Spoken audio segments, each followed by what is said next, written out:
Всем привет! Вы на канале Дело мастера боится. В этом видео я покажу, как заменить наружный шрус на автомобиле Chery QQ. Я купил новый шрус фирмы Ryder. Он имеет полный комплект для установки. В комплекте есть пыльник шруса, специальная смазка, хомуты для пыльника и сам шрус со стопорным кольцом. Шрус выполнен с добротной стали, хоть он и китайский, но вес приличный. Будем его устанавливать. Вот наш неисправный наружный шрус автомобиля. Видно, что пыльник разрушился, в него попал абразив и он начал стучать. На подкрылке видны следы от смазки, которая с него вылетала. При его покачивании в обе стороны слышен небольшой стук.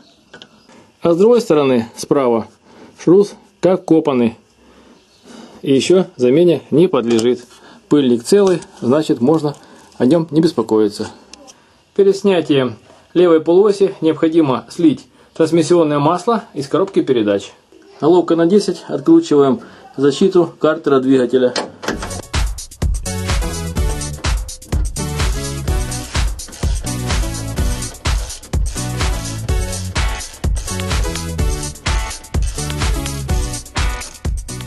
В первую очередь необходимо слить трансмиссионное масло из коробки передач. Я для этого буду использовать рожковый ключ на 24, потому что головка сюда не влазит. Возьмем чистую емкость и начнем откручивать этот болт.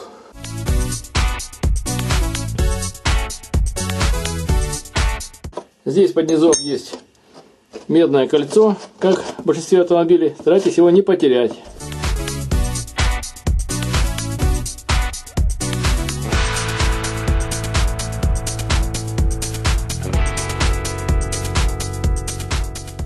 Масло жидкое и довольно чистое, потому что коробка автомат. Она имеет меньшую вязкость. И после этого будем поднимать автомобиль и снимать переднее левое колесо.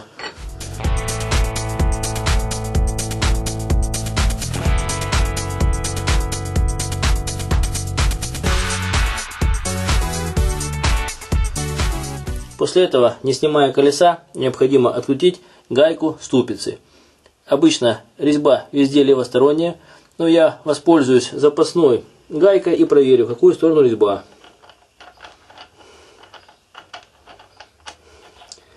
Как видите, здесь резьба правосторонняя, значит мы будем ее откручивать в левую сторону. Если у вас литые диски и нет доступа до этой гайки, необходимо снять такой декоративный пластмассовый колпачок, который вставляется в это отверстие по принципу дисков на колесах. Теперь берем длинную трубу 1,5-метровую, одеваем ее на ключ и начинаем с большим усилием откручивать эту гайку. Я положу свою тряпочку, чтобы не поцарапать титановый диск. Гайка потихонечку начинает откручиваться. И это уже радует.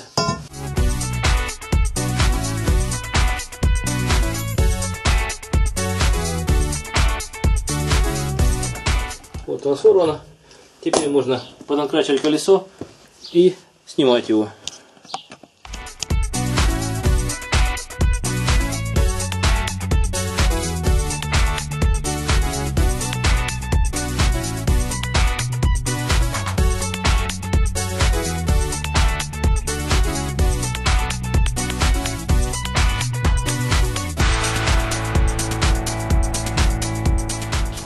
Для подстраховки устанавливаем автомобиль на пенек.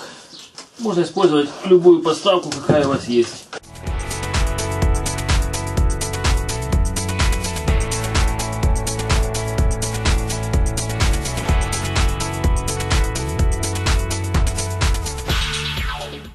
Теперь открутим до конца гайку ступицы.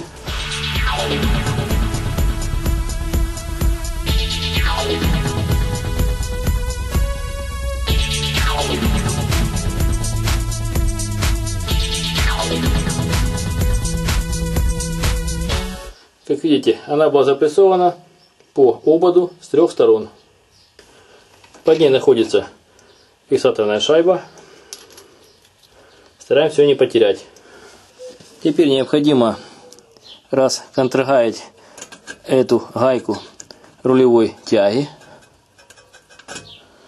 И откручиваем эту гайку. Здесь понадобится головка на 17. Теперь необходимо выпрессовать палец рулевой тяги. Для этого с помощью все той же смазки ВД-40 смазываем его. Немного подождем и будем выпрессовывать его с помощью специального устройства. Теперь нам понадобится специальный съемник. С помощью его намного легче выпрессовать эту тягу. Одеваем его на опору и затягиваем снизу гайку, пока она не выйдет.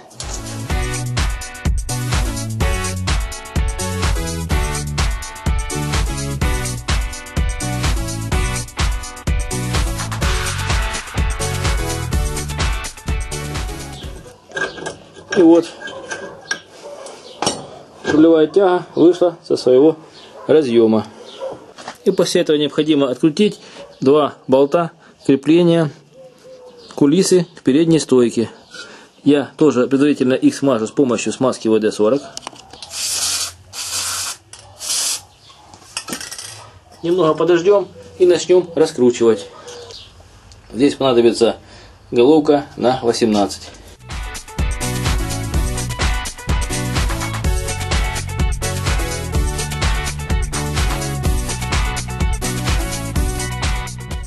И выбиваем болты со своих посадочных мест. Снимаем гроверы. Имеет такой внешний вид.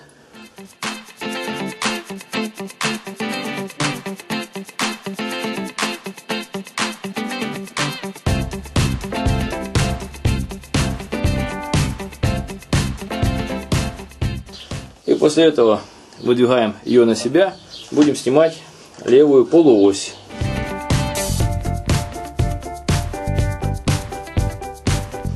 Она изгибается и легко выходит со своего места.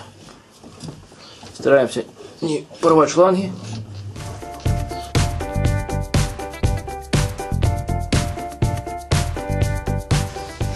И понемногу снимаем полуось.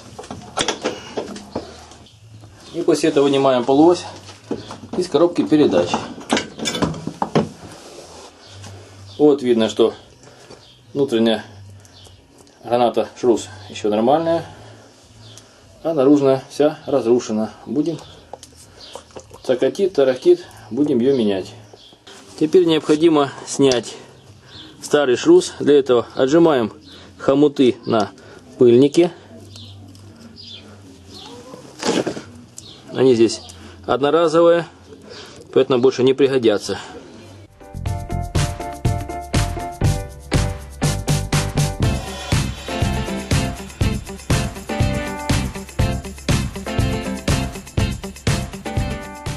Затем снимаем пыльник.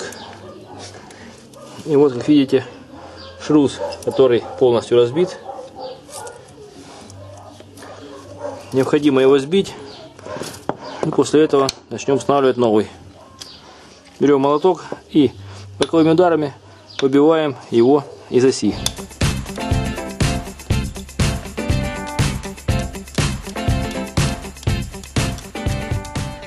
Если у вас не получилось сбить шрус с полуоси в подвешенном состоянии, то зажимаем ее в тисках и сбиваем в боковом положении. Таким образом. Вот она сошла. Теперь необходимо снять старый пыльник и вытереть полуось до блеска по старой смазке. Здесь видно, что половина покрашенная, поэтому не ржавеет. Вот стопорное кольцо. Если оно исправное, то его можно не снимать. Если же оно лопнуло, то замените его на новое из комплекта. После очистки полуоси одеваем на нее один хомут, то что поменьше размером. Затем пыльник. новый. И можно набивать на свое место гранату, предварительно смазав посадочное место смазкой, которая есть в комплекте. Слегка намазываем посадочное место смазкой и приступим к насаживанию нового шруса на полуось.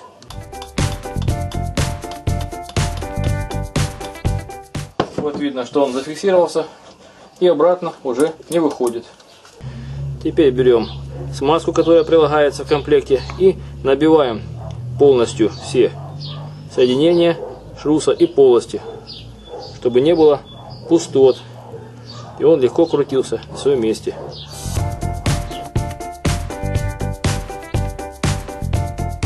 Слегка его проворачиваем и опять набиваем в другом положении.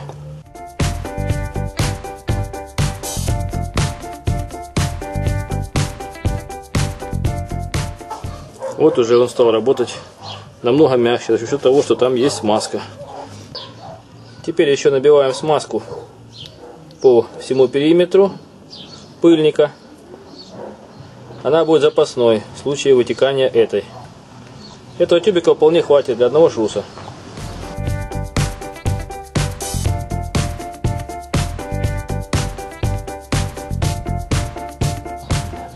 И закрываем пыльник.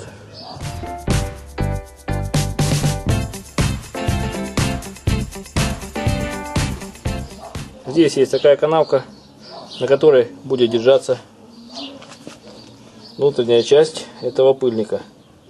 Надеваем его сюда и зажимаем с помощью хомута, который был в комплекте. Можно использовать обычные водопроводные хомуты, если у вас нет подходящих с комплекта. И загибаем обратно, сильно затягиваем, чтобы он не спал. И отрезаем лишнее с помощью ножниц по металлу.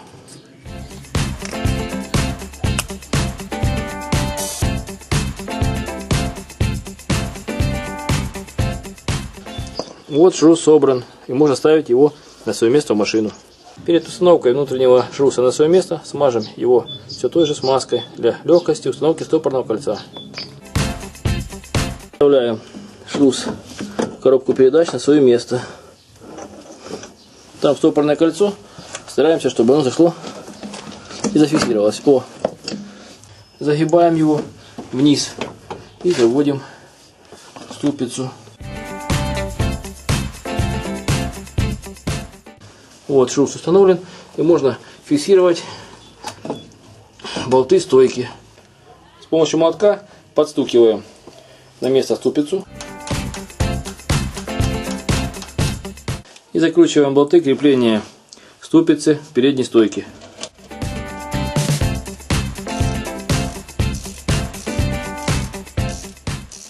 Крепим новый хомут фиксации датчика тормозов АБС и тормозного шланга.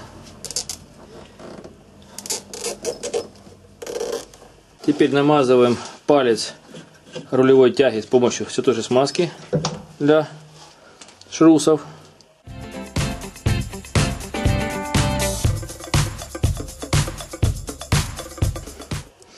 И запрессовываем его на свое место.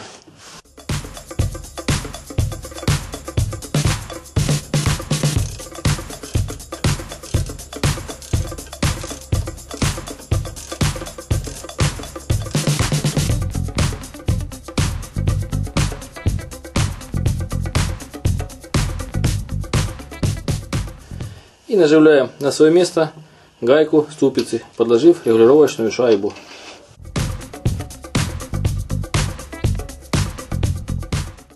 Она затягивается с большим усилием, поэтому мы будем использовать для затяжки рычаг после установки колеса.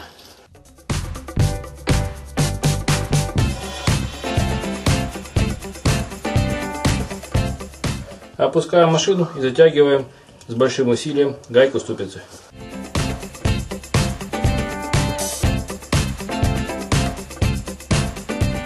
И ставлю на место декоративную заглушку диска.